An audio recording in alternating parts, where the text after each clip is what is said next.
It's the Growler with PD&Jay, here to analyze for you today. From Growler Bet to Jay's got stats, we hope you enjoyed this episode of the Growler Podcast. All right. Welcome to the latest edition of PD&J on the Growler. Paul Dehner Jr. and Jay Morrison here with you on a snowy Tuesday here in Cincinnati. Jay, how's Hamilton handling the snow? Quite well, actually. I heard the plows going by early this morning, and I woke up. We're pretty far off the main drags too, as you are, and they've got the roads cleared, and I'm sure there's lots of kids out sled riding and having fun, but the roads are safe.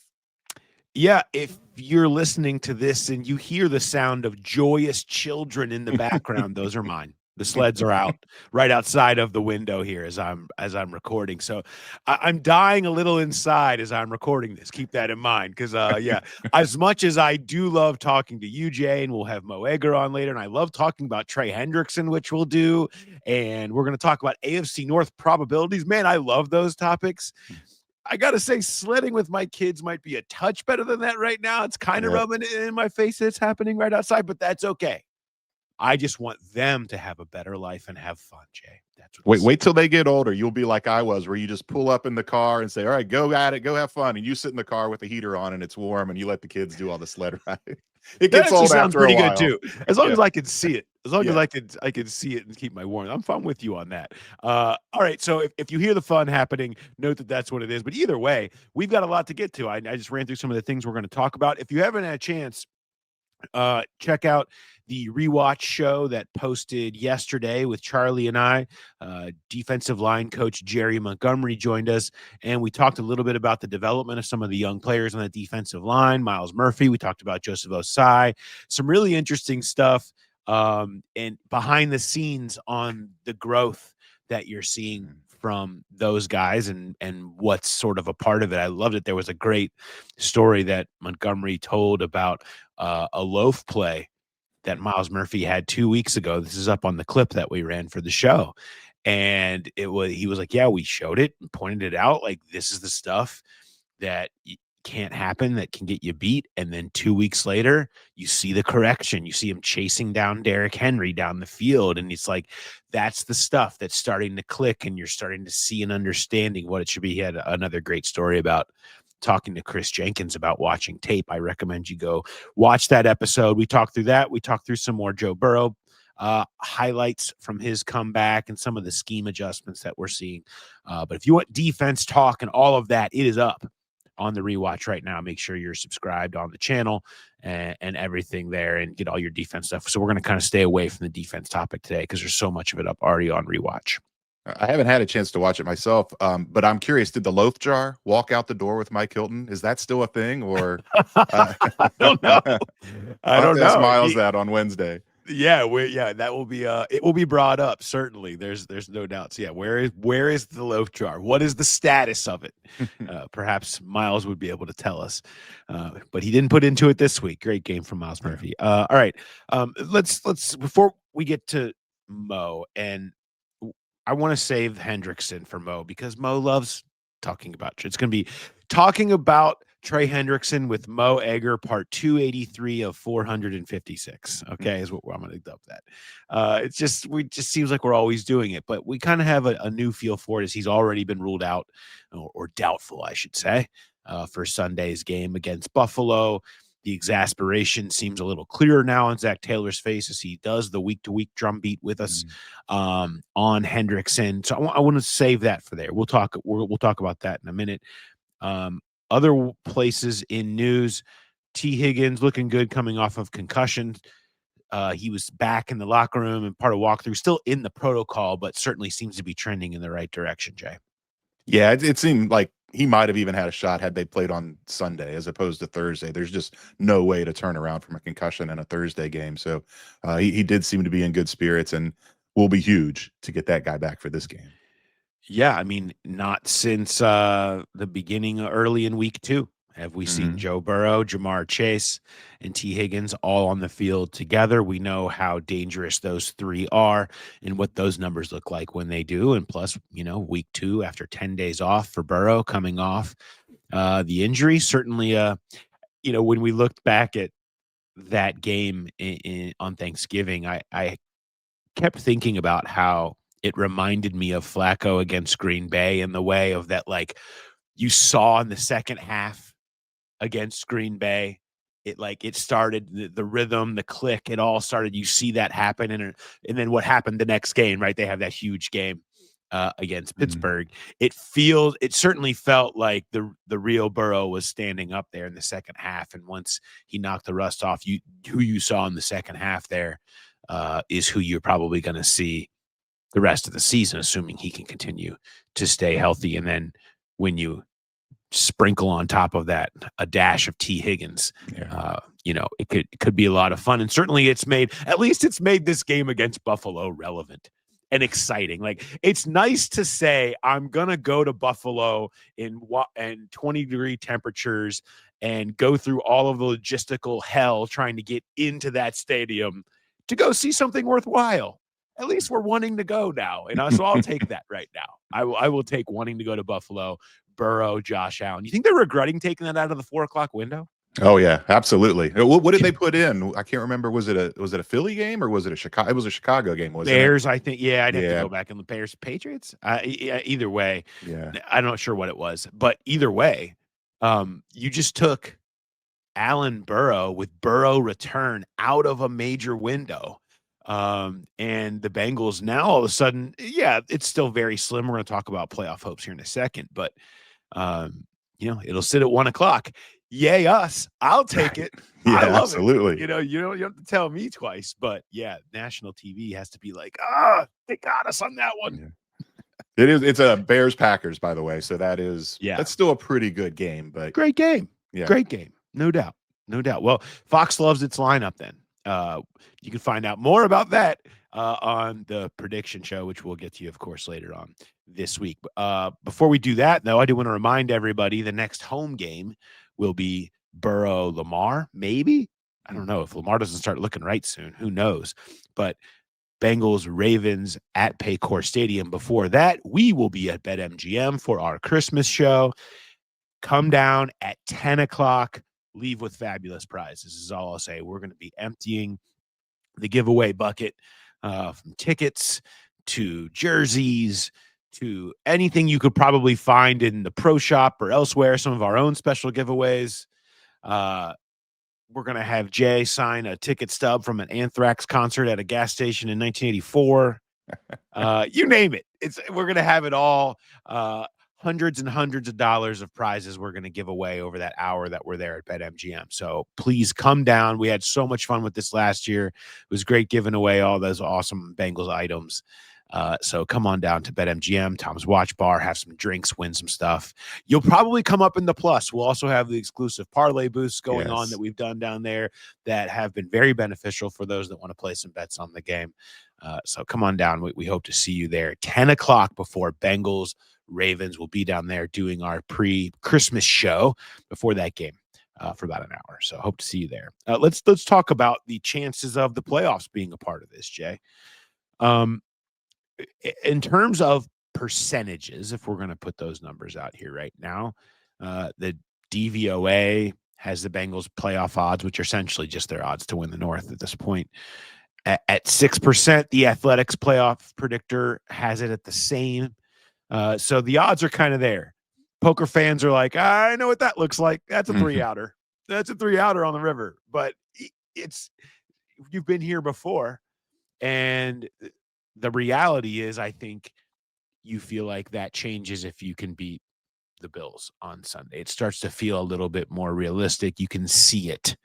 If they do beat the Bills, the NFL playoff predictor on The Athletic has it going up into the mid-teens, 15% if the Ravens beat the Steelers and 12% if the Steelers beat the Ravens. It's where the Bengals percentage odds would look. So an uptick. But I think then when you look at the schedule and you see Ravens, Dolphins, Cardinals, and Cleveland, I mean, these are all teams certainly struggling on their own right when you throw in the fact that they just beat Baltimore pretty handily in Baltimore.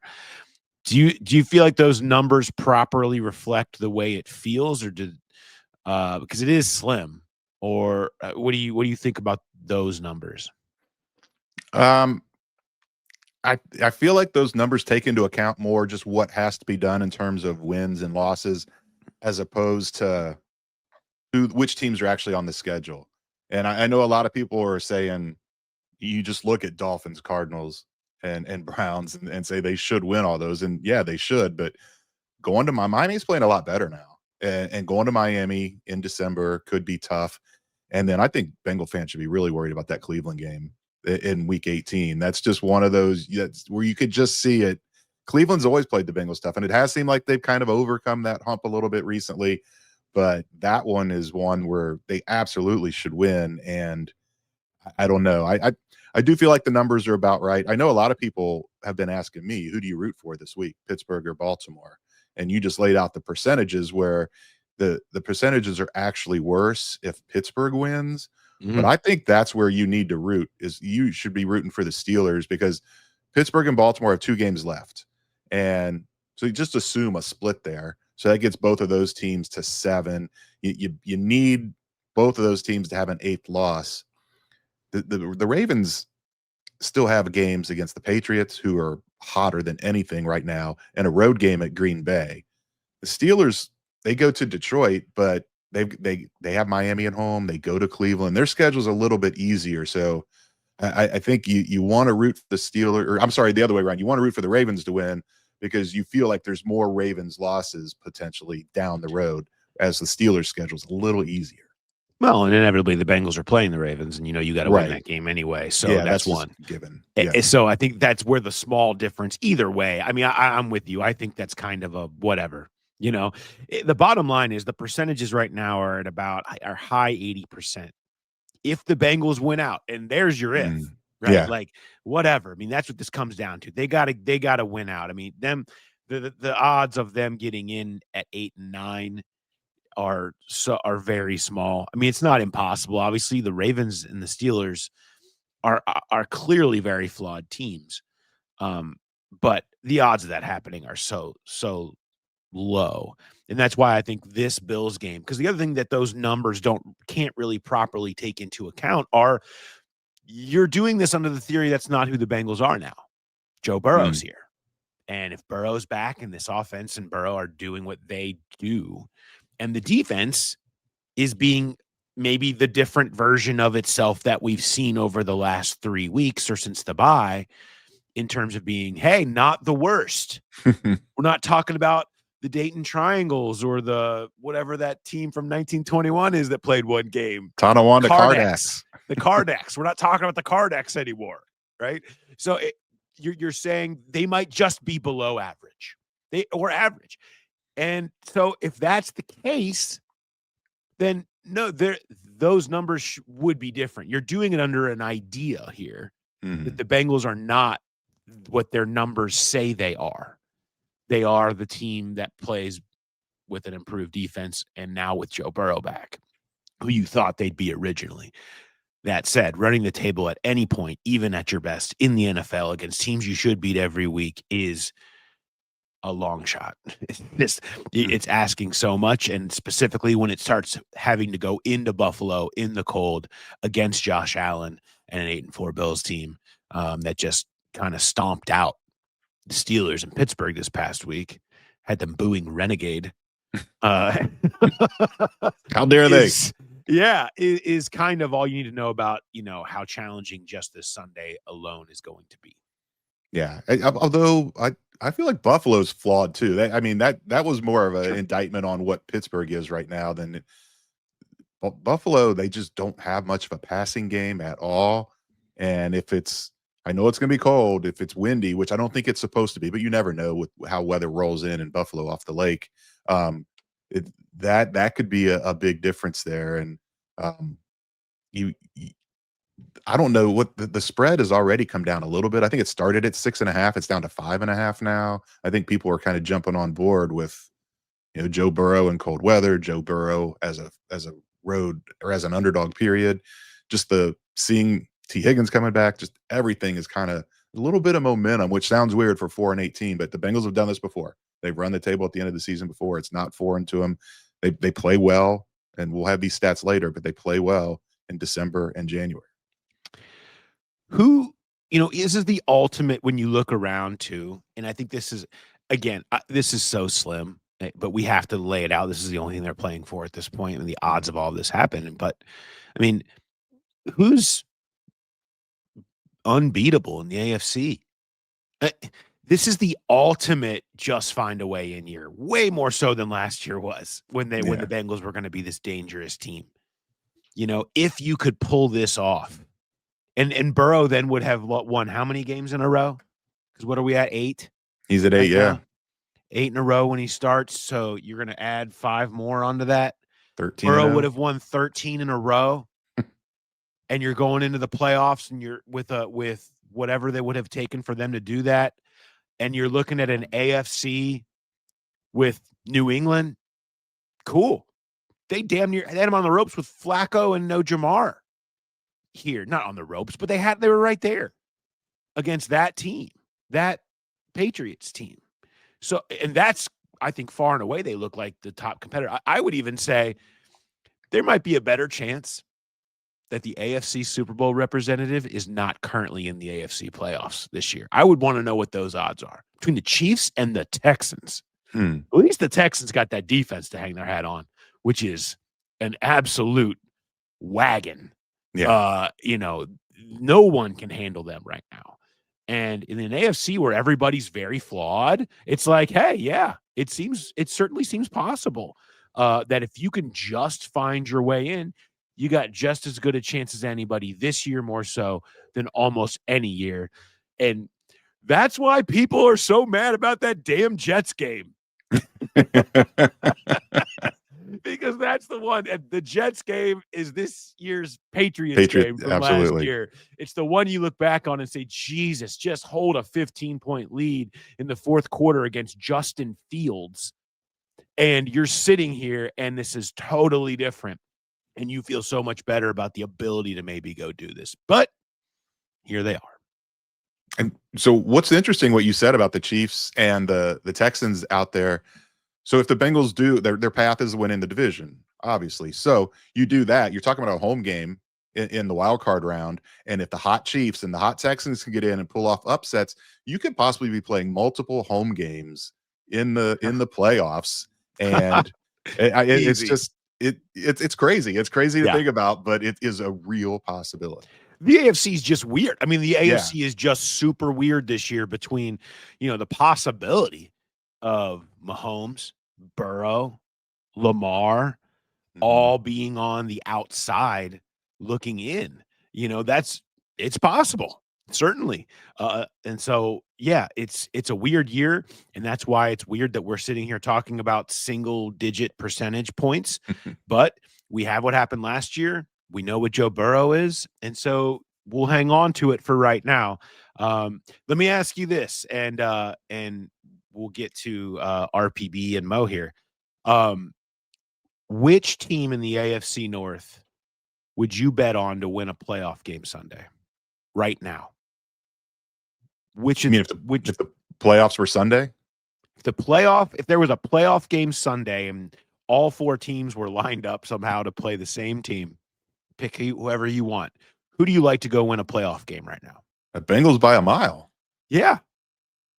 I mean, Lamar, because the Ravens need Lamar to somehow get healthy. He's not right. The Steelers are a disaster. Right. Okay. And Cleveland's a disaster squared. Whatever's happening there. I mean, at least they have Myles Garrett to go rack up sacks. But so, yeah, I mean, that's the thing. It's the one thing that you look at and say, sure, it's possible, but they have to go pull off this crazy road in front of them. Okay, it is now time to go to our Camargo Insurance run, pass, or boot question. This AFC North talk has us kind of thinking about the future of the AFC North, and this kind of got brought up in the whip round this week. So I want to talk a little bit about the coaches in the AFC North as we start to think about what the future of this division looks like. But by now, you guys know Josh. You see him here on YouTube. the judge and jury of run, pass, or boot. And when you work with Josh at Camargo Insurance, you know that you're going to be getting the true concierge experience. No fluff, no runaround. He's in charge of RPBs this year. So if you want one read or you have suggestions for run, pass, or boot, send them to Josh at CamargoInsurance.com, and he'll send us the best ones. You can also talk to him if you want to get your insurance be something that you know that you can trust. And he's not your average agent. He's certified insurance and risk professional, helps business owners protect what they've built, and you can plan for what's next. And if you own a small business, reach out to Josh to assure peace of mind that you've got the best coverage available. He works with some of the best carriers in the industry, so he can find the perfect coverage for your home, auto, business, life, whatever you need. He's trying to empower you to live your best life with confidence and know that your coverage makes sense. And he's been awesome this year. He's decided to give back to the Growl Pals and give away tickets to the Bengals Ravens home game. And we have a winner. So many of you, thanks to all of you that support all of our sponsors, but specifically those that supported Josh, reached out. I know a bunch of you got insurance through him. A bunch of you filled out, got the no obligation quote to get entered into this. And we have a winner. The winner is Ken Shapker. Ken Shapker, who is going to the Bengals-Ravens game, thanks to Josh at Camargo Insurance. Thanks to everybody that submitted. We're going to get that lined up. We're going to have a big presentation, and looking forward to announcing that and showing that to you very soon. Hopefully we'll see Ken at the pregame show at BetMGM before. We would love to see him down there and give him maybe another drink on me for supporting and everything that he's doing to support the Growler and Josh. So, all right, if you are ready for insurance that's simple, personal, handled by someone who's a trusted Growl Pal who just gave away tickets to the Bengals-Ravens game, reach out to Josh at Camargo Insurance, the judge and jury of RPBs. This week comes from David H., and he said, who is coaching on opening day next year in the AFC North? Who is not coaching on opening day? Very important distinction. Opening day next year in the AFC North. Zach Taylor, Mike Tomlin, or we're going to combine the other two, Kevin Stefanski, John Harbaugh as an option. Run, pass, or boot. Those three option. Who is not coaching on opening day next year in the AFC North? I mean, I think you have to run for multiple reasons with the Stefanski Harbaugh combo. Number one, you get two chances instead of one. Number two, the Bengals and the Steelers are the most patient organizations in football. I know Harbaugh's under contract for a couple more years, so it makes, I don't know if could there be a divorce there if they don't make the playoffs, if all this potential is they just haven't got it done with Lamar. The Stefanski thing, I think he's a great coach, but that's not great ownership. And I could see them pulling the plug and just kind of starting fresh where they've got all these first-round picks, bringing a new coach, a new GM, and a new quarterback that they draft in the first round. Maybe they package those picks and move up. I think Stefanski is probably the most likely of the four. So because he's paired with Harbaugh, I'll run with them. I'll pass on Tomlin. It's just falling apart there in a hurry. And I'll boot Zach just because we know how patient Mike Brown is. I think this run here at the end, I don't know if they're going to run the table and make the playoffs, but it's not going to fall apart. It doesn't feel like that's going to happen, that they are going to play really well down the stretch with Joe Burrow and just kind of keep the send them home happy thing, turn it forward. The hope springs eternal. And they go into 2026 thinking that it can look like the end of this year looked. The more that time passes, I think the less likely it is that we see them move on from Zach.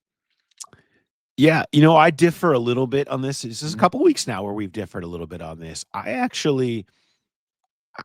going to run with Tomlin because it just feels so different there. Like when you start really losing the fans, we're seeing happen, and this is just so many years of it looking the same ever since Big Ben left. It looks the same every year. And there's, they've switched out GMs over time. There's new. It's just I feel like I don't really want to bet like that Pittsburgh's ownership is going to want to make a change at all. Like clearly Tomlin's a great coach. Clearly they're super patient. But it just looks and feels so different there than it even has in recent years, where there just seems just a totally over it thing from the fan base. And I don't know how likely any of these are, which is the weird thing. And that's maybe why I'm running with Tomlin. I'm going to pass on Zach Taylor. There's definitely still a chance it falls apart here.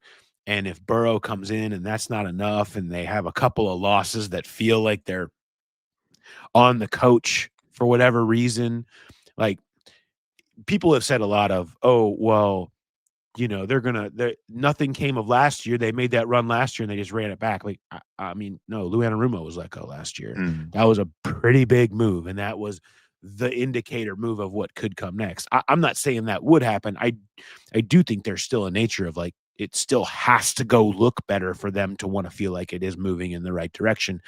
And if they had won X number of games in a row, or, you know, 90% of their games with Joe Burrow, yeah, I think that you're gonna probably keep going here, knowing this organization and the status of things, especially if the defense starts to show the improvement that they hoped it would. You can see them, you can hear that. I know fans don't want to hear that, but I think you can hear that coming if we're trying to predict what realistically would happen. And I'm going to boot. I hate to boot the Browns ownership. It pains me to do this, to think that I'm like trusting anything that could come out of Jimmy Haslam and company. But I'll boot them just because I don't know. It feels like Stefanski will end up being okay in this, and that he's not going to take the blame. But man, you just never know. It's all over. This is a great question. Yeah. Because that's all over the place on all of these. And I think you could make any kind of argument. I think the one thing I would say is John Harbaugh will be back. That's what I feel safest about. Is I don't know that I'm going to blame what clearly is a compromised Lamar Jackson on John Harbaugh. They have such a good, stable organization there, I feel like. And I don't see them kicking him out the door as much as everybody always wants their coach fired. Boy, you should hear what was happening in Philadelphia, Jay. My in-laws are in Philadelphia, and I was able to take in the pregame show and watch the postgame TV afterwards in Philadelphia after they lost to the Bears on Friday. Oh boy, there were some expletives flying out of cars behind the lime shot. Let me tell you that. They were not too happy. Every outside of like maybe 5 places right now, everyone wants their coach fired. It feels like it's kind of that time of year around here. But Philly fans are salty if they win. Like if they don't win by enough, they get really pissed off. So I can only imagine what that was like Friday. I mean, just watching the game and seeing the reactions in the stands was hilarious. I can only imagine what the post game show. Let's just say it had me recording the television at my in-laws' house. I was so amused by it. All right, it's a great question. Thanks to Dave for sending that question in. And remember, the folks at Camargo are awesome. So you can still get the no obligation quote to make sure you have an insurance you trust, whether for yourself or your small business. Contact Josh at CamargoInsurance.com, or just go into the show notes or go to our website, thegrowlerpodcast.com, and you can find the link to that there, and go see and get taken care of and get some insurance you can trust. All right. Let's move forward. Let's talk to Mo. Like sand through the hourglass, so are the days of our lives. Yes.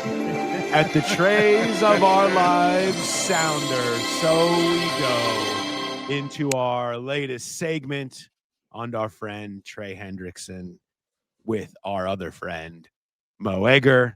Mo, I don't know how many times we've done this. I only know it won't be our last. Yes, what you want. Since we all need, let's talk about Trey Hendrickson again, shall we? Why not? Let's go. Well, we have maybe slightly new data points to kind of maybe just more of a confirmation of what we all maybe thought could be happening here as this drags on. We're now 37 days since Trey Hendrickson last played and wasn't put on IR and has had 3 different kind of designations for this injury, and continue to get the Monday doubtful, not even playing the string in a long game from Zach Taylor. Are you under an assumption right now that Trey Hendrickson won't play for the Bengals this year? Does it just feel that way to you? It does, but I'll say this. So yesterday, we, for reasons that are not worth getting into, we did not air Zach Taylor's press conference live because the contract just says it has to air between 3 and 6. And because it was at 3:15, it would have totally screwed up our timing. So we aired it at the end. So I was following along with you guys on social media. And when I saw the update, Zach says Trey is doubtful. I was like, oh yeah, him. He's kind of, for me at least, even though he has been this omnipresent force in our lives, and I guess will continue to be, he's been out of sight, out of mind. And I just think there's so many other interesting things happening right now with this team. The surge of optimism after beating Baltimore, the number of people who are screenshotting your playoff predictor simulator thing, which has to bother you on some level because The Athletic has all these brilliant writers. And the thing that probably gets the most traction is a little interactive thing where I can pick with every game and determine what it's going to mean for the Bengals. But there are so many like other things happening, interesting things happening, and maybe there's some Trey Hendrickson burnout that when I saw that yesterday, I was like, oh yeah, him. Yeah, he's not going to play. Like I hate to say I'm over it. And if this team makes a run, I want Trey on the field. But for me, like the Treys of our lives thing, it's like if the soap opera went on hiatus and then you saw a promo for it returning and you're like, oh yeah, I guess so. Yeah. So that's where I am with Trey. I've gone back and forth on this. There's a part of me that has assumed if you believe the season is going to careen out of control, we're not going to see Trey anymore. But if he wants to get paid, the kind of coin that he wants to get paid, is there something to the idea that he should get on the field and show that he's healthy? If the team is playing meaningful football, does Trey decide, hey, I want to be a part of that? I don't know. But for me, there's just more interesting things happening, not the least of which is we're watching Myles Murphy play well. We're watching Joseph Osai play well. Joe Burrow is back. The division stinks. Bengals are a great value bet to win the division. The Trey thing for me is lower on the rung of things I'm interested in than at any point over the last couple of years. And that's coming from someone who has spent hours obsessing over Trey Hendrickson. So is he done playing? I guess so. But it's not really something I've thought much about over the last couple of days just because there's been other stuff. And because it hasn't changed. And I wonder, I mean, do you think whether we see him again the rest of this year is tied to the Bengals record or tied to how he feels physically? It's Trey Hendrickson. I have no idea. Yeah. Hopping into his brain is not something I advise to try to figure out what's going on. I mean, who knows? If you know what's going on. This is a provoked shark attack. If you guys who cover the team closely and very well, if you guys don't know, how the hell am I going to picking with Trey? I'm not sure that like on a daily basis, I could predict whether Trey Hendrickson's going to have breakfast. Like your guess is as good as mine. So I don't know. I guess I look at it and maybe this is not the right perspective. He didn't get his contract. He still wants a contract. What's best for him getting his contract? I don't know that I have the answer. Maybe Trey doesn't have the answer, but I can certainly see a world where the answer is it helps me to get on the field and help a team that has a chance win and show that I can help and show that I could play, show that I could close games. I could also see him going, hey, I've got a hernia, hip, back, foot. I don't know what the problem. Pelvis. There's a pelvis in there. There was a pelvis. His ear hurts. I don't know. I've got an injury that may or may not require surgery at the end of the year. Perhaps it doesn't make a lot of sense for me to get on the field. I need to be healthy. I don't know. I'm guessing there's more chapters here. I don't know. But I'm in large part because, and I don't think anybody's like, hey, Myles Murphy has arrived. There have been some things that have happened on defense over the last couple of weeks that has made Trey feel less necessary and then more out of mind. Well, it took that defense a long time to adjust to not having him. I mean, he was Sure.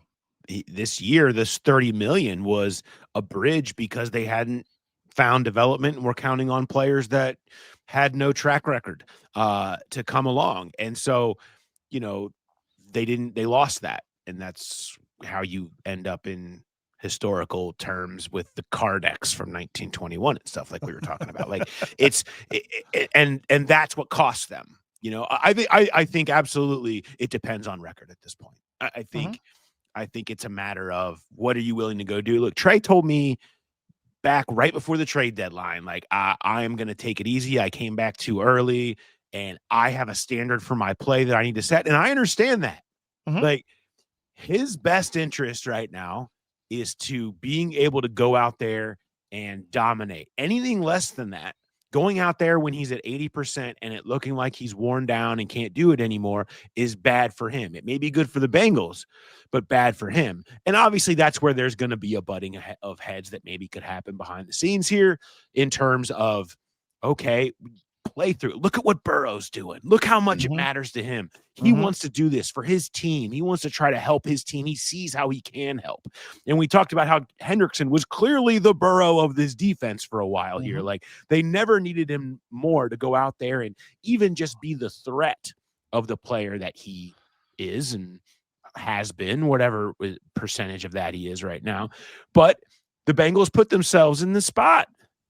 Like I can't, I always want to be like, yes, that you put yourself in a spot to allow a player to look out for himself when everything goes down the way that it goes down. And it's like, look, you did this. It's the avoidable word that we talked about all offseason. This is just the next chapter in how avoidable all this was. Is that, when it comes to business decisions, if you want to call it that, or 50-50 decisions, that if you want to call it that, where you could try to play through pain or not, you're going to get the guy that's not because you didn't look out for him and now he's looking out for himself. And is it theft?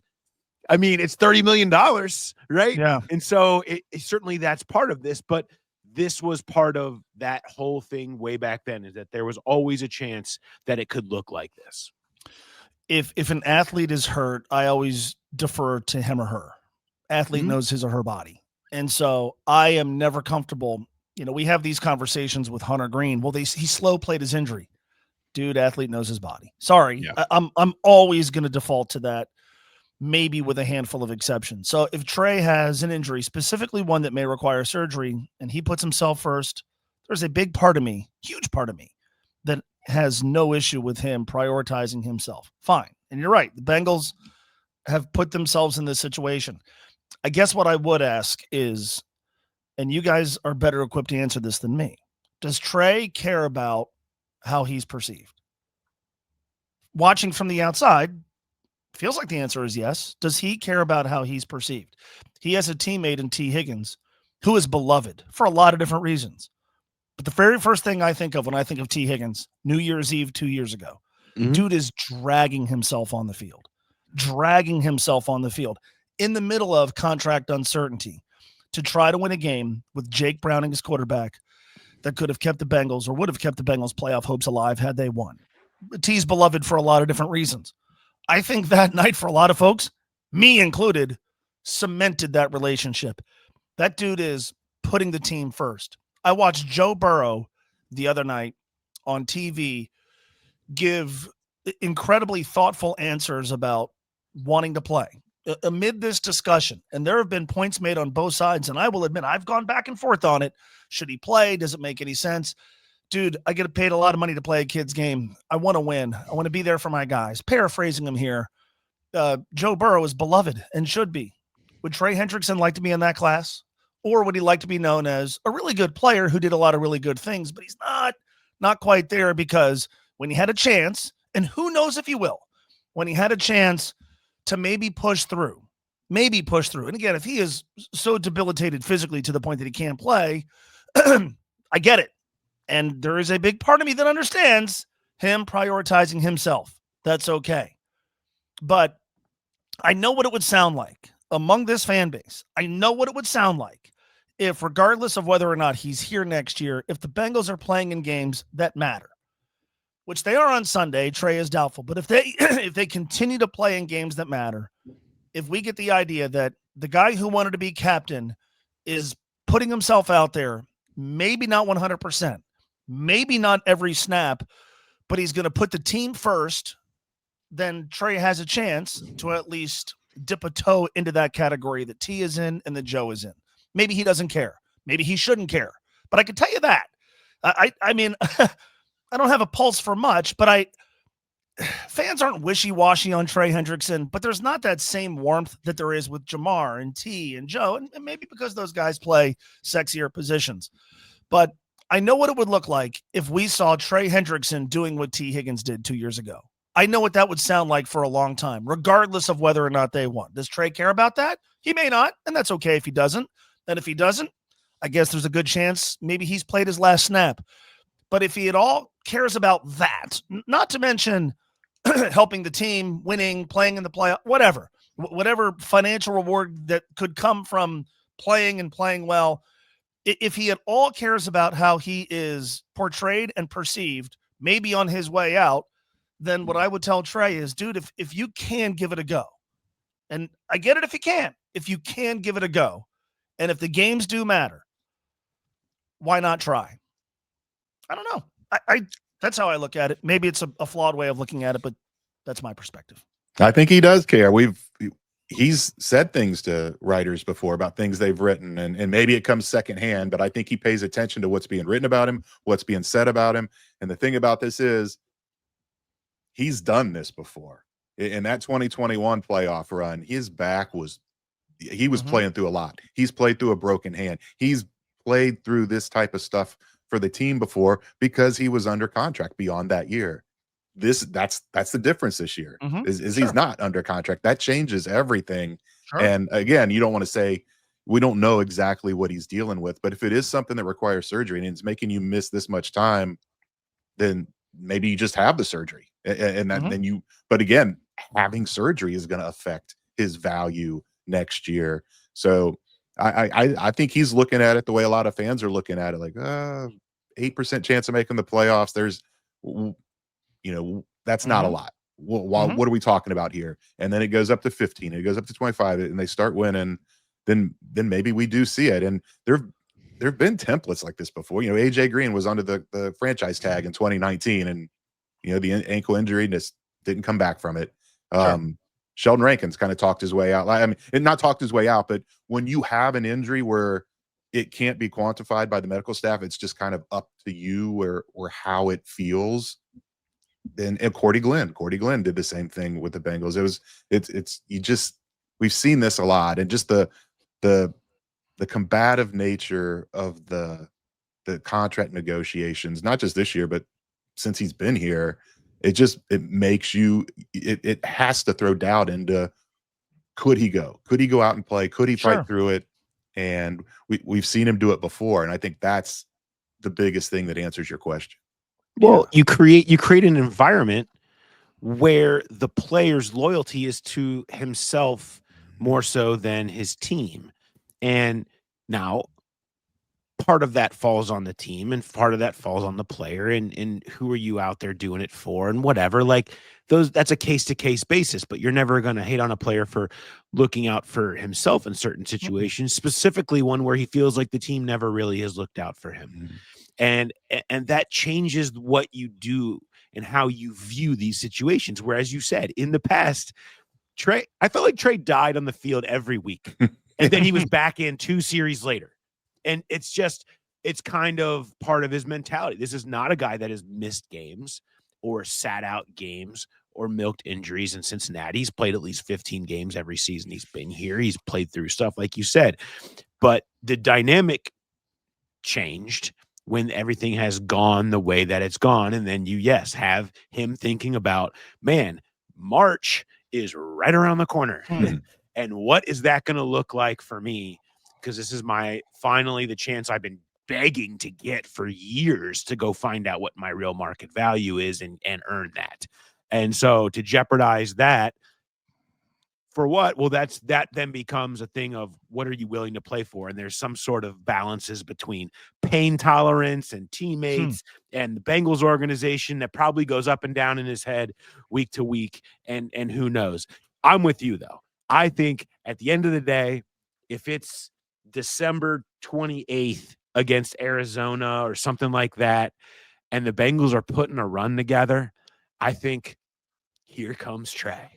Right. Good. And yeah, right. I think that's I think that's the only, to me, in my mind, the definitive nature of where it's kind of gone down week to week here is that's the only way I think that we see him with the Bengals again this year is the Bengals are in it and he comes back for a couple of weeks at the end to try to put together something for a playoff run after he had a bunch of time off. I think that's it. Nothing feels imminent, certainly right now with him in terms of a return at all. No, certainly does not. When you hear doubtful on Monday, I mean, and it's not the first time that certainly doubtful on Monday to me means out. Yeah. So, again, let's see what happens on Sunday. If they lose and they're 3 games behind someone, I've been to the playoff simulator. I know what that does for their chances. If they win and this is starting to snowball a little bit from, pulling themselves off the mat against Baltimore to now maybe, getting on one knee or something against Buffalo, then the conversation changes. I can never blame somebody for putting themselves first. I never will, but I do know what it sounds like when athletes try to gut it out for the sake of winning. I know how I look at that. I know how fans look at that. And that may not matter at all to Trey. Trey is an all-time great Bengal regardless. Probably the greatest free agent acquisition ever. Somebody who's associated with going to the Super Bowl. But I can tell you what it would sound and feel like if he put a capper on his time in Cincinnati by just trying to gut through some pain. And by the way, he may prove to be ineffective. Maybe in a couple of weeks.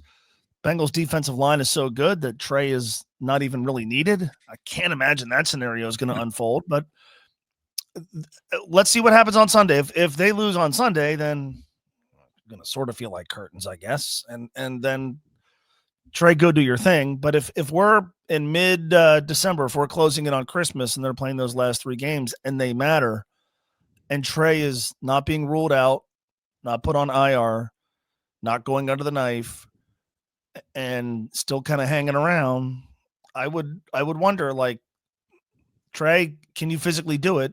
If the answer is yes, if you care at all about how you're perceived, and again, maybe he doesn't, maybe he shouldn't, but that might not carry with it any financial reward, but fans will remember that fondly.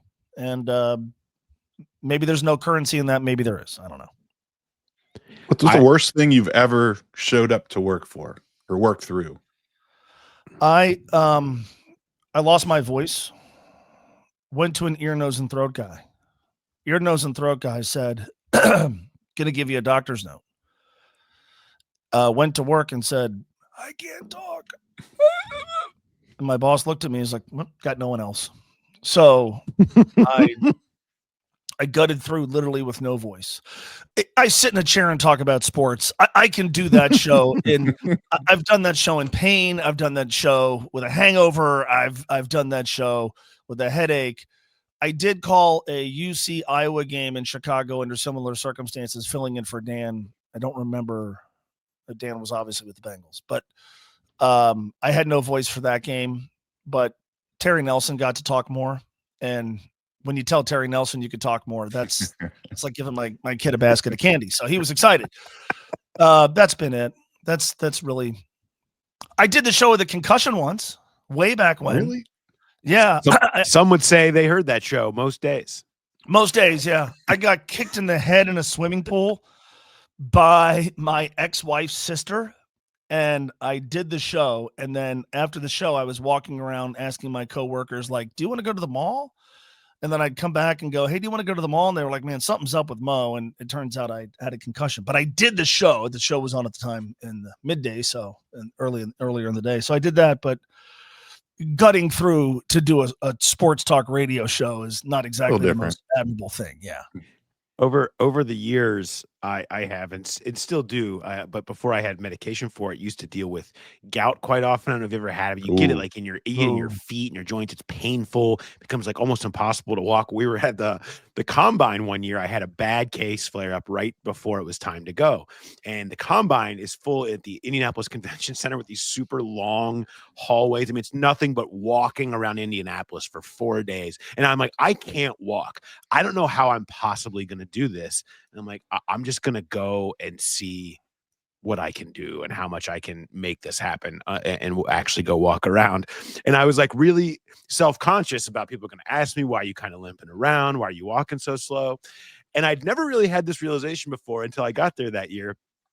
And we're walking on the hallways and we're surrounded by a lot of sports writers who aren't always in the best of shape. Or the best of medical conditions. And I just looked down a super long hallway in the Indianapolis Convention Center, and I watched as almost every single person had some sort of weird limp or ailment. And I was like, I blend right in. What am I embarrassed about? I'm just like everybody else here. We're all just like hobbling along. And so that's what I always think of when I think of playing through the pain. I'm like, look, us sports writers, we're really out of shape people. And we play through the pain every day.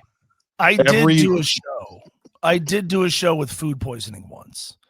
Yeah. And the effects of food poisoning were playing themselves out during the breaks. That wasn't much fun. No, that wasn't nuts. Oh, good. That wasn't overly enjoyable. It wasn't overly enjoyable for the producer, I can tell you that. But gutting through to do a sports talk radio show doesn't exactly sound like the toughest thing ever. I was gonna say we pretty much every road game we got through. There's allegedly, Jay. No one's got proof. Some of you more than others. Some more than others. That's true. All right, Mo, I appreciate your time. I'm glad we could talk about Trey Hendrickson again. I look forward to us doing it again very soon. I'm sure we will. And maybe it'll come up this afternoon at Oakley Greens from 3 to 4 when I'm on with you. Here's the thing. I got my notes. I didn't have it on the list. There's just other stuff. Now I'll put it on the list. Well, I'm glad we got it out of the way now because I would have felt empty inside if we didn't. There's just what we're going to do is on the air for an hour, go through the simulator and pick every conceivable scenario that may unfold on Sunday and for the rest of the season. It's going to be electric.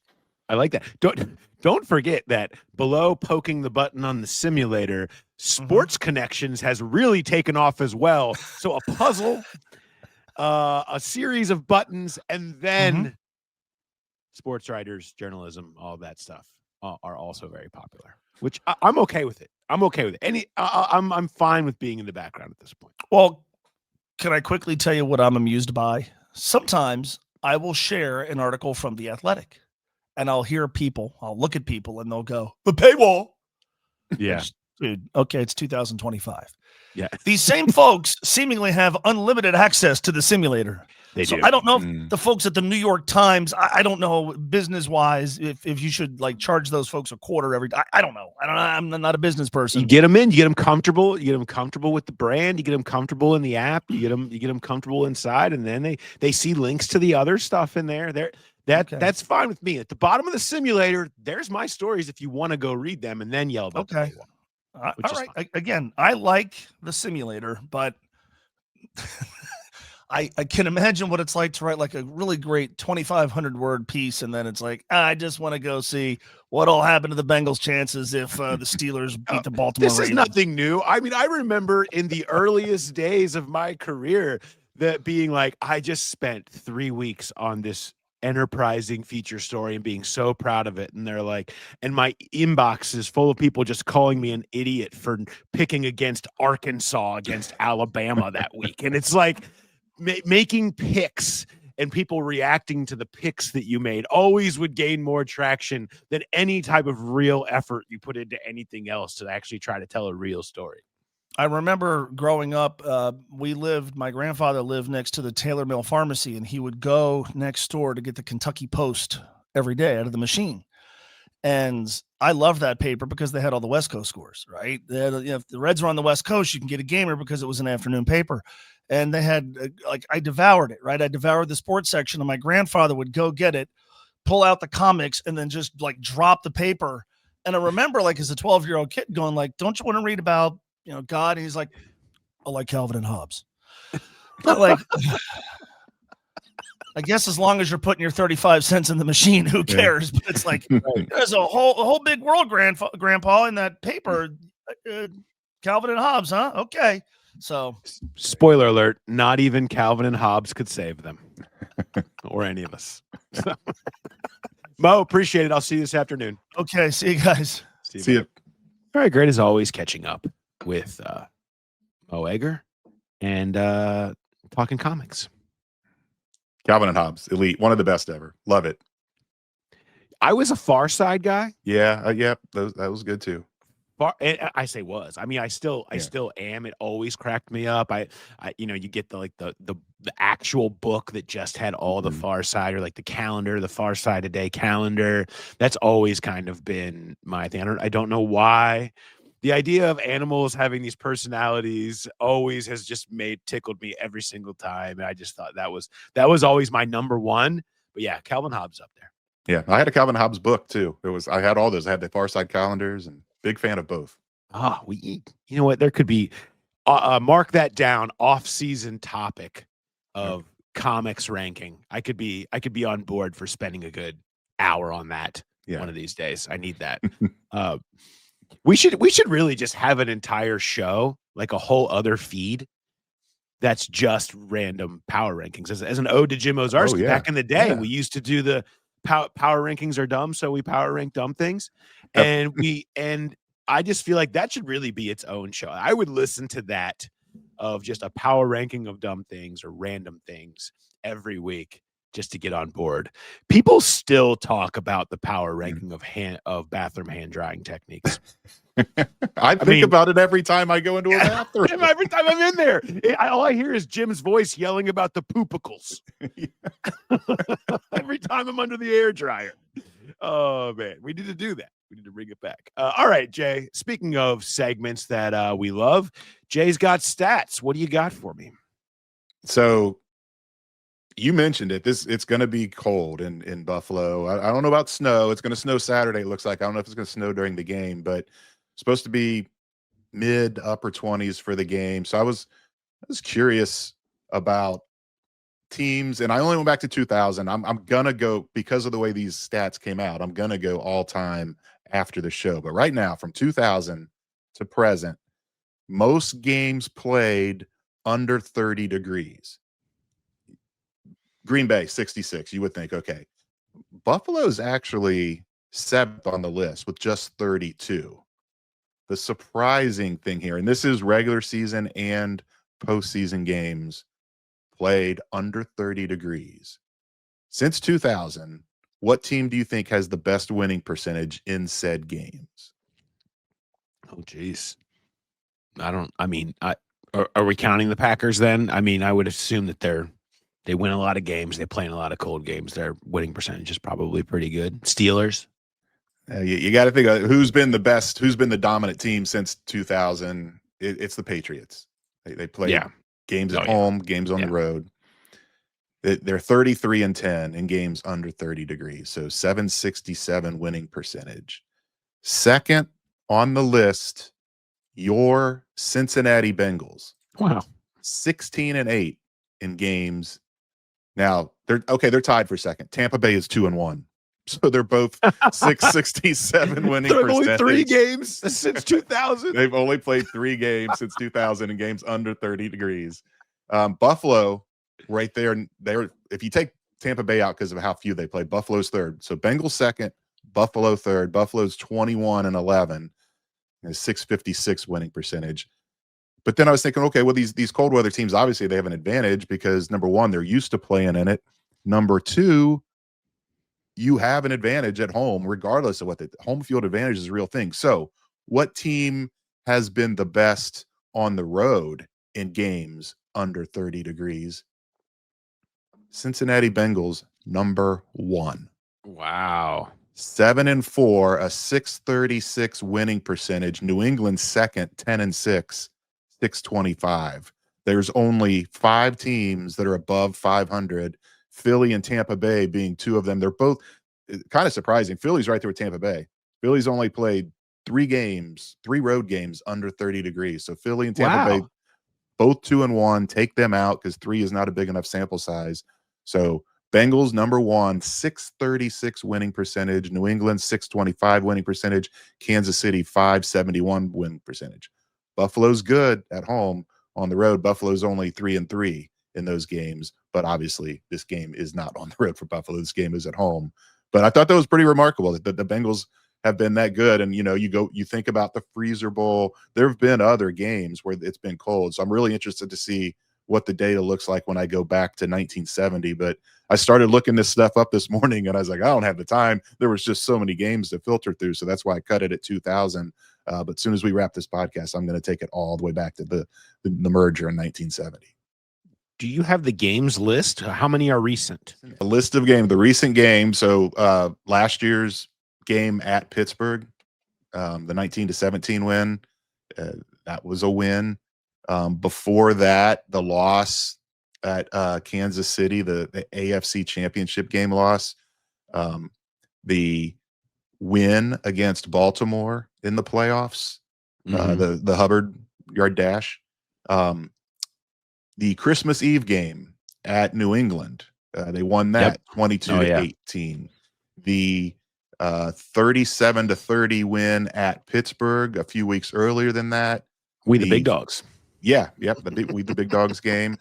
A 31-27 win at Baltimore in 2017, the Andy Dalton game. Oh yeah, 4th and 12.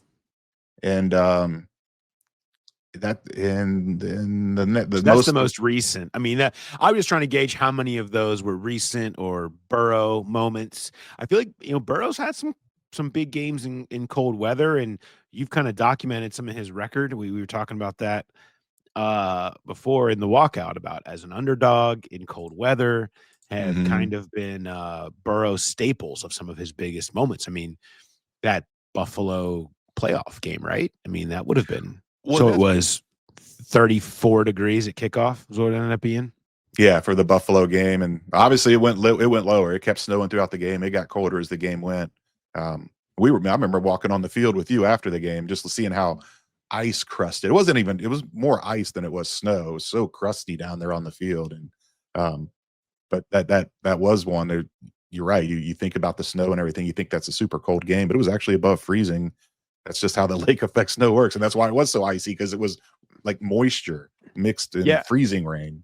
It's funny, because Trags asked this question on Monday at the Zach Taylor press conference about, it gets cold, inclement weather, got to be able to establish the run and run the ball. And Zach was kind of laughing about it, like, that's not really necessarily going to be where we're going to be. And when you do look at the history of some of these very cold games and where they've had success, they've thrown it, man. Like they've thrown it all over the place and had success, and it hasn't really slowed Burrow. It's kind of the opposite of maybe what the traditional thought process would be on that.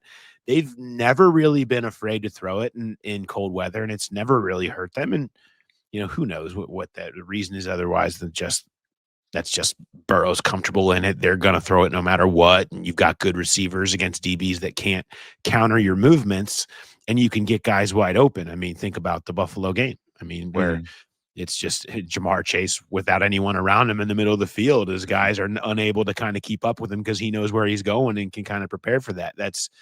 It's hard when you're trying to react against a guy that has that kind of acceleration, and you can't plant the same way.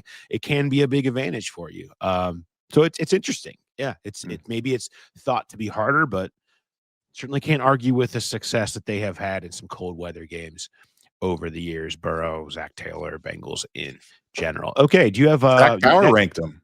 He did a power ranking. He said number 1 was rain, number 2 was wind, and number 3 was snow. And I guess 4, that would make 4 cold, just plain cold, dry cold. So it's they play well in it. Well, we knew rain was going to be one. Yeah. We've known that for There's only one way to wash away that loss against the Browns in the opener. That's to keep talking about how bad that rain was. Okay. Let's get to trivia. You got some trivia? Yeah. So regardless of weather, it's cold in December and January at most places, but I found this interesting. Um, the coaches with the best winning percentage on the road in December and January. Um, I guess where do you think Zach Taylor might rank on that list since Well, 1970? I mean, we know that they've had success for a few years, but they've also, he's also overall, when you throw in Mhm. 2019 and 2020, had plenty of L's at the end. He's probably in the middle. I would think in the middle. He's probably he's got to be around maybe a little over 500 because they have played better late in the year. He's probably 550 or something like that in December and January. Yeah, a little higher. He's 6'11". He's 11-7 Okay. on the road. And this counts playoffs too. In December, January, and playoffs, there's 92 coaches with at least 15 road games coached in those scenarios. Only 28 are above 500. Zach Taylor is 8th on the list. And this list, there's 4 of the 5 retired coaches on this list are Hall of Famers, and 4 of the 5 current coaches have taken their team to Super Bowls. So number 1 is Bruce Arians, the outlier. He has not taken a team to a Super Bowl, and nor is he in the Hall of Fame. He was 18-6 in those road games. But you got Joe Gibbs, Dan Quinn, Bill Walsh, Andy Reid, Matt LaFleur, and Sean McVay are the only ones above Zach Taylor. Bill Belichick way down. He's tied for 16th with Zach Taylor's father-in-law, Mike Sherman, Jim Fossil, and George Allen, 563 winning percentages. So I thought that was also interesting here when we were talking about the playoffs. The teams fighting for the number 1 seed. Maybe not a big deal if they don't get it. Mike Vrabel's 11th on the list on the road, 10-7, 588. Sean Payton is 24th on the list, 26-23. I think, there's a lot of things that have drawn understandable concern and criticism about the way Zach Taylor has handled being a head coach, right? And whether it's country club Bengals offseason, slow starts, any number of things you want to get into. The one thing that has kind of been unassailable has been his thing from day one. I want a team that is going to be fresh and playing its best football in December and January. And they've pretty consistently been that over the course of time. Certainly, obviously, once Burrow gets here, and how much of that is Burrow, how much of that is Zach Taylor, I don't know. I mean, backup quarterbacks have won some games here that time of year. It does feel like they do tend to have that feeling, as opposed to, say, we talked about earlier, these Steelers teams, these Mike Tomlin teams, these Marvin teams over the years that were notable for feeling beat up and worn down at the end of the year. And I think his primary goal, and really the driver of so many of his decisions in the rest of the year, is based on having a team that is at its best and thriving in December and January. And I think the record does kind of reflect that a little bit. Now, does that mean that they can go do it here once more? Who knows? But this is kind of what they try to be built for, and what he has done a pretty good job of having a team that does play its best at this time of year. I mean, the Barrett Carter, Logan Wilson decision, probably December and January were at the forefront of that. Yeah. Let's get the rookie ready. Great call. Let's move on to the Growler bet. This week's Growler bet was Mark Andrews receiving yards, and that came off, of course, the Bengals' issues with tight ends. Mark Andrews ended up with 47 receiving yards. He wasn't the tight end that ended up having the big game. It ended up being Isaiah Likely, who had 95. But we said Mark Andrews receiving yards, and so I want to give a shout out to Tony Thomas and Drew Kelleher. Tony with 46 as a guess. Drew with 48 as a guess. So close. So close. Yet you get nothing because you were one off. I mean, right there, though, right in the right range, just where you want to be. But inevitably couldn't quite hit it on the money. I do have one. I have a secondary shout out that I do want to give, and that was to Tyler Skull McWilliams, who said 57 for Andrews, but said because likely goes off out of nowhere, called the likely blow up out of nowhere. So shout out to you. You also get nothing, but you do have my respect. Well done. Good shout out to you. So anyway, make sure you get your Growler Bet submissions in. We'll have this week's Growler Bet for the Buffalo game in the prediction episode coming up later this week. So get those in then. Also, the drama continues from 2 weeks ago. Where we had the what time in the game will the Bengals hit 27, and we had a 6-way tie, actually. And then we had what time in the game as the tiebreaker will they hit 26 to keep that streak going. That didn't happen. So now we're down to a 3-way tie with Tyler Anderson, John O'Grady, and Glenn Hammerly. And so those three will continue to roll on. And we're should we end it, or should we keep trying to see how long? I think we should try to end it this week. It's gone on long enough. Yeah, we can come up with something to end it. Time of Bill's first touchdown. Okay. So maybe you think the Bengals defense is just rolling so good they're gonna not give up a single touchdown. That would be ballsy. Time of first Bills touchdown for Tyler, John, and Glenn. Get those in, and you will be the winner of drinks on me at one of our live shows here coming up. So, and we've got a busy month for live shows down at BetMGM. We've got live shows going before the Ravens game and then before both of the final 2 home games against Cleveland and Arizona, whenever those end up being on the calendar. That's in the vague. I'm so irritated by the NFL schedule. Yeah. With the whole could be Saturday or Sunday, could be at 1, 4, 8. Who the hell knows when it's going to be? We have lives, people. We're trying to plan things. So we don't know when exactly those home games are going to be, other than 3 to 4 hours before it. We'll be doing a live show and be happy to be there. So that's all I've got for you right now on that. I think you can feel pretty good that the Cardinals game is going to be on Sunday. There's 5 chances. There's 5 games that could possibly be Saturday. This year, there's only 2 Saturday windows. Even if there was 3 Saturday windows, I don't think Bengals Cardinals would make the cut. There's much better games that make for better options to be standalone games on Saturday. So I think you can. But we don't know. We don't know for sure. Don't know for sure. Okay. That's my problem. How am I supposed to plan a live show and do it without knowing when the game is? It's fine. This is my problem, not yours. And I appreciate everybody that shows up no matter when it is. Okay. I did want to say real quick to the Growler Bet. You know who was sweating that? Was me.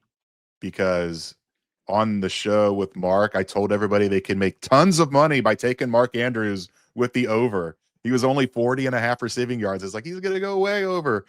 He was well under until there was less than 5 minutes left in the fourth quarter, and he got a 14-yard reception and an 8-yard reception on back-to-back plays to hit the over. And I thought I might have steered a lot of people wrong and cost some people some money. So I was glad to see it went over. That's all that really matters. It went over, but I was sweating it out because the possessions, the time was ticking down, and I did not think it was going to happen. What would an over-under bet be without a sweat? That's what they all are. They're all sweats. That's what it is. So you're right though. It was a whole thing of, well, I guess man likely stole all of the Andrews yards. I mean, that box score is crazy. I mean, the Ravens were hardly even utilized their receivers at all. Yeah. You know, they lose the deep ball to Zay Flowers on the very, I think, questionable OPI there on that one. I mean, that's just the thing. And I think we documented it in the walkout.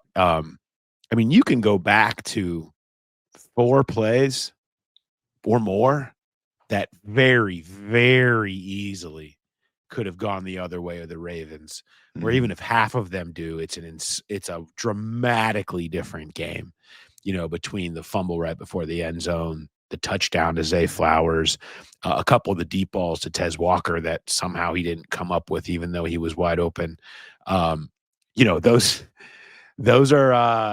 Those are big game changers where you had a game full of breaks that went the right way for the Bengals, including all those turnovers. And And so you feel better about the defense, where that's the whole, like, they're not there yet. Okay. Like they're not, there's still a lot that could have happened and could have gone wrong in that game. It's still very easy to see Josh Allen go and post a 40 burger on these guys and it be like, okay, yeah, that's still kind of who they are, but they do look better in general, and you have a little bit more hope for it. Arby's, you got some Arby's for me?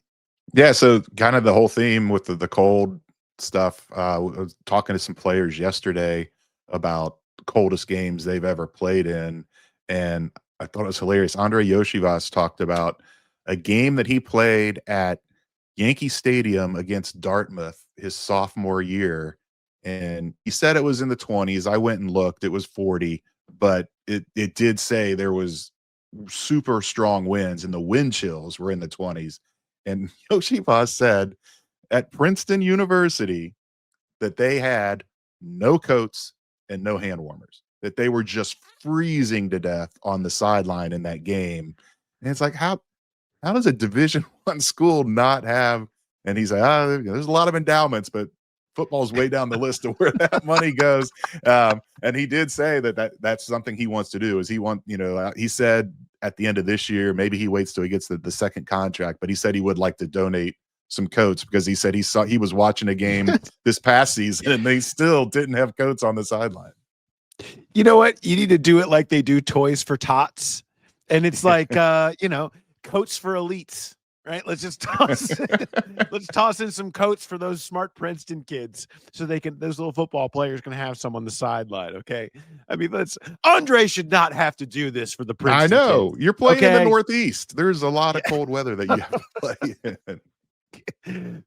Coats for elites, not as popular as Toys for Tots in the marketing campaign. Gotta say, love that though. I have one. This is a little behind the scenes of the show that just kind of cracked me up today, as we were kind of plotting. Oh, let's put the three schedules of the Ravens and the Steelers and the Bengals next to each other, and I started doing it and making a graphic, and I was like, this is stupid shit. This is absolutely something, AI Chat GPT can just crank out for me. So I was like, I put in a Chat GPT or whatever, make me a graphic. And I know I'm going to probably sound like an old here complaining about the technology. All right, fine. All I hear is like my grandfather being like, the internet's never going to take off right now, but that's okay. I just want to point out. So I was like, I put it, make me the three schedules next to each other. And it shows me the schedules. Would you like me to make a graphic that's usable? Yes, please. With colors and the whole night. I'd love to see this graphic. This is perfect. I'll put it right on the show. I'm going to look so smart and not have done any work. I am an AI guy, gosh darn it. And I just want to show people what it churned out. I don't even know that I know where to start with this. Except to say, let's start. Should we count the errors? Can you start counting the errors for me here, Jay? Well, yeah. Who are the Crowns? The Bengals are going to finish this season with the Crowns right after playing the Browns. There's an extra week added on the season where there's same logos, and there's the Browns and the Crowns, and I don't know what these dates are at the bottom. There's some random dates involved that I don't understand. We have all caps Bills. Then we have the city, Green Bay, New England. We have a Ravens logo that's not the Ravens logo, but it's the right Ravens logo elsewhere. Including on the Browns. And I think that's the right logo for the Browns on the Crowns. And then I don't know what any of is this supposed to be the weeks on? But there's W's, then there's V's, then there's W's and V's next to them. I just got to say, just think about this next time you go to turn in your paper that you got created by AI and think the professor won't notice. Okay. Just think about this graphic. And this is the type of stuff that it can churn out. And I'll go ahead and sound like an old with that one and just be like, maybe best just to do it yourself. And does Chat GPT not know who New England and Green Bay's mascots are? Why are those cities? Everything else is the mascot name. And it's very much reminiscent of like what you would see in either the small town or like even WOUB. I feel like would be above this at the high level of education at OU that they would be in the journals where you'd see the graphic and you could just count the errors in terms of inconsistencies or like a misspelling. And I'm not one, like I make errors. We all make errors. So I'm not here to make fun of it, but I can make fun of it if it's a robot, damn it. And I'm going to do that. So I'm saying this is embarrassing, ChatGPT. Do better. This is the graphic equivalent of that robot that fell over in China or wherever that was. That looked like a drunken future robot, which I enjoyed. Hopefully people saw that. All right. This was fun, Jay. It was. Appreciate it. Yeah. All right. We will be, let's see where we got going on next. I have a conversation with Tyler Dunn from Buffalo, our good friend, of course, friends of the pod, no TD. How much we love having him on. He covers the full NFL, so it'd be good to give us some big picture, but also very plugged in Buffalo in particular. Hoping to see TD on Saturday at some point if he can make his way down. He says he's working on a big national story, so he's not going to be covering the game, but I might be able to catch up with him on Saturday. But either way, you'll hear from him this week. We'll have Who Dey Light and the prediction video, all the things that you come to expect from us. Make sure you are following in the feeds, whether it be on YouTube or wherever you get your podcasts, and getting alerts to those so you know when we're posting all of our new episodes. We'll have that stuff from all the information and updates from Paycor Stadium from myself and Jay. And check out Mark, who is going to be with Josh Snead in Cleveland this weekend. So if you're one of our Northern Ohio people, they're doing some shows up in Cleveland this weekend. You can get some tickets. Go check them out. Good Mark and, of course, good friend Josh Snead up there. So, all right. Thanks, everybody, for listening and for watching. We'll talk to you next time. Have a good one.